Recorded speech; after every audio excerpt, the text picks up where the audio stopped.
అవ్వకూడదు, ప్రభుత్వాలకు వ్యతిరేకంగా మాట్లాడకూడదు, రాజును గురించి రహస్యంగానైనా మాట్లాడకూడదని బైబిల్ చెబుతుంది.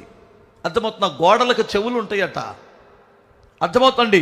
నాయకుల గురించి ఎప్పుడు చాటుగానైనా మాట్లాడకూడదు. మనం మరి రోజుల్లో మరి ఘోరం. ఎందుకంటే మనం ఎక్కడైనా మాట్లాడామంటే టక్కున వీడియో తీసి పెట్టేస్తాడు. నాయకుడికి మనకే కాస్త డబ్బు ఉన్నటువంటి వాడికి ఇంత అహం ఉంటే, డబ్బు పదవి ఉన్నటువంటి వారికి ఇంకెంత పౌరుషం, ఇంకెంత అహం ఉండాలి.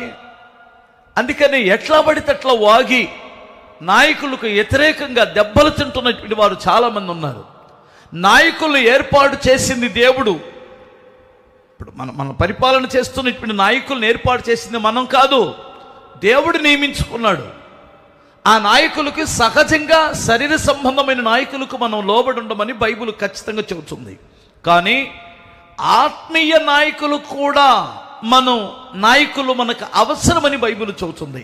ఆత్మీయ నాయకులు మనకు ఎంతో అవసరం. శారీరకంగా మనం ఏం చేయకూడదో చెయ్యాలో మనకి నడిపిస్తున్న నాయకులుంటే, ఆత్మీయంగా మనం నిత్య జీవానికి వెళ్ళడానికి, ఆ పరమకామానికి చేరుకోవడానికి, ఆ సియోనికి చేరుకోవడానికి మనకి ఆధ్యాత్మికమైన నాయకులు అవసరం.